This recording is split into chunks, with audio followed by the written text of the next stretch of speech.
Hello all, welcome back. My name is Joshua Moinian. I'm the PropTech and Innovation Chair at NYU Schack, and I'm glad to co-host the recap series with my good friend Mariel. Good morning, everyone. Mariel Ebrahimi, CEO of DisruptCRE here, and this morning we are recapping a conversation with Ron Havner, the chairman of Public Storage, from the NYU Leadership REIT series. So we're going to show you some clips and discuss. So here is our first clip. And we're lucky and fortuitous that we changed the name to Public Storage in 1975. The company actually started out as private storage, and no one came because they thought it was private. So we were very clever. We changed the name to Public Storage. Well, I mean, here we are, almost 50 years later, and the name is synonymous with the product, just like Kleenex. I love this. Yeah. I mean, he just talks about 1975, they made this bold decision to change from private storage. Nobody was coming. They thought it was private property, belonged to somebody. They didn't belong there.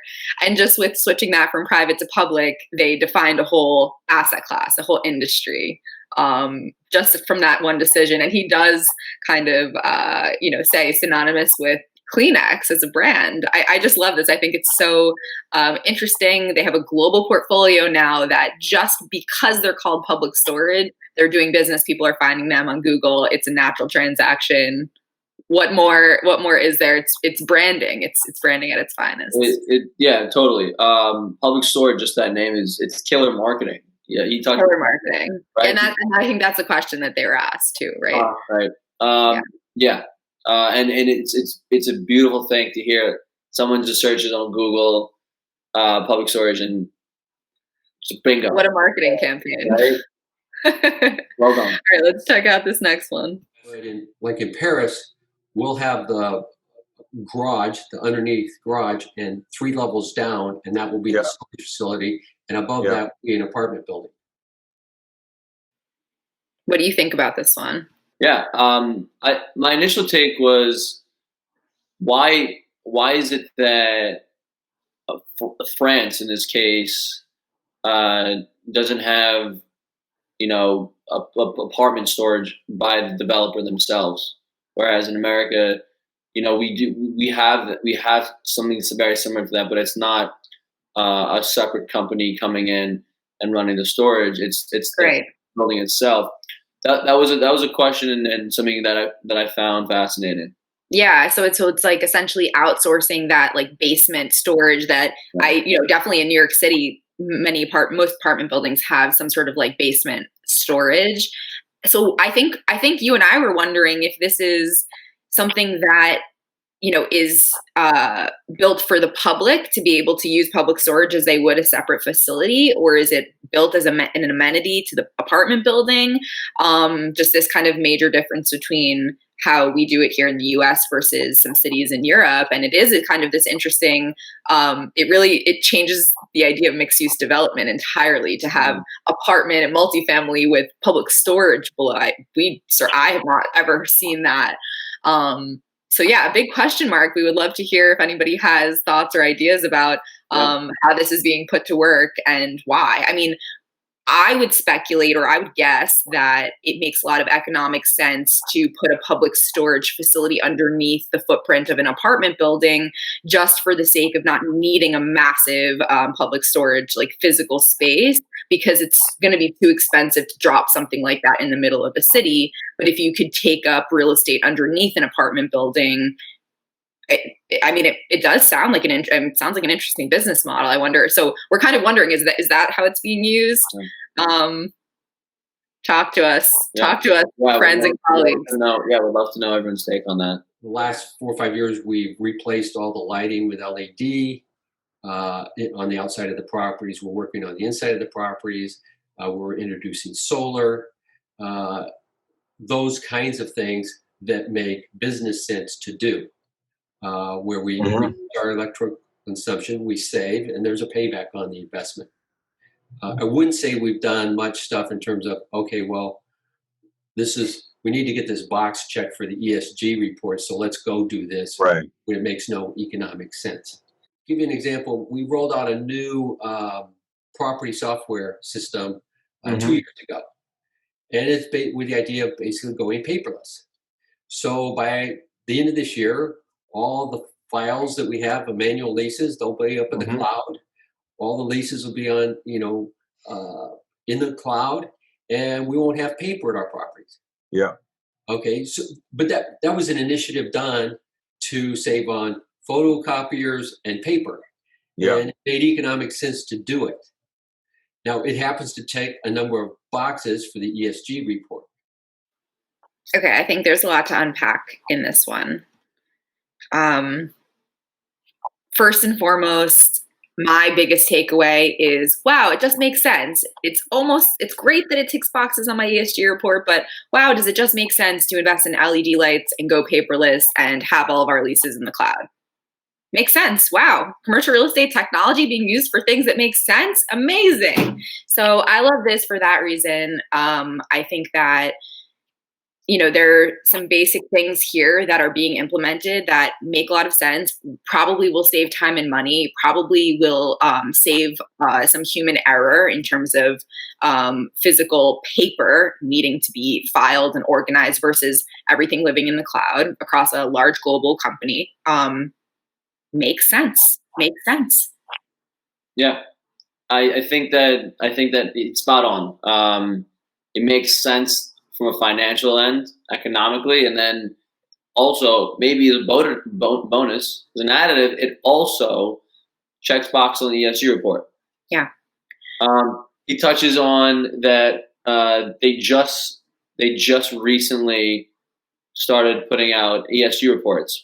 Yeah, I think he says last week was their first ever ESG report. Yeah. Kind of amazing.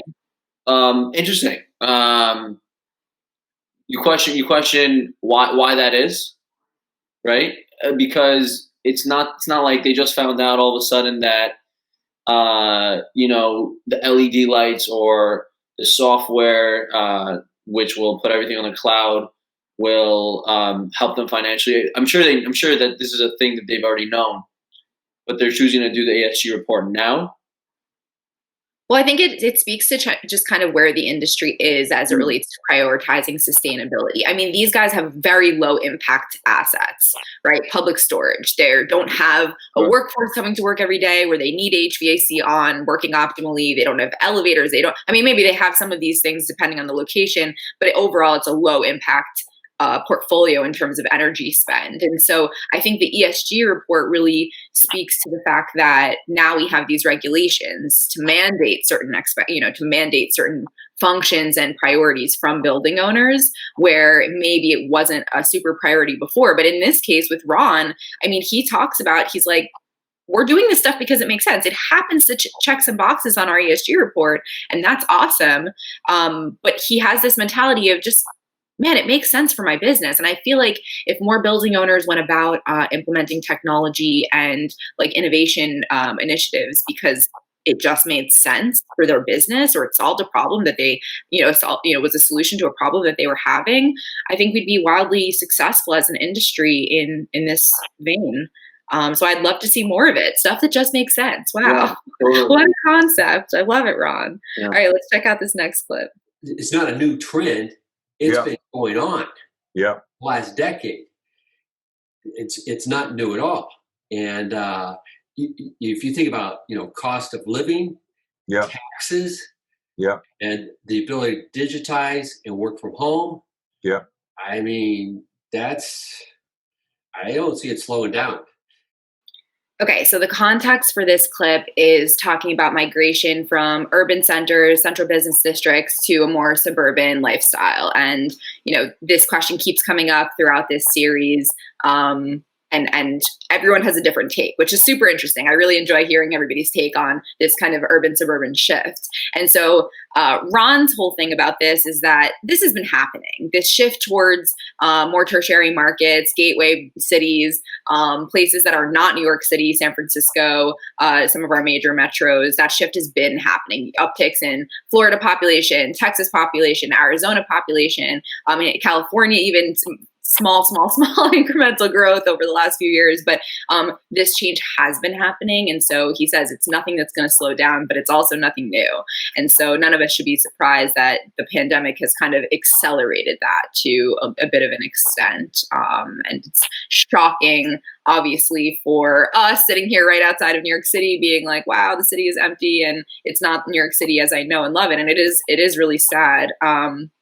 But I think he's kind of doubling down on the fact that this has been a rolling, phenomenon, if you will. Yeah, pretty much that. Just like e-commerce has grown more so due to the pandemic, I think we're seeing the same thing here with suburbanization, moving away from cities and into the suburbs. Yeah, great example.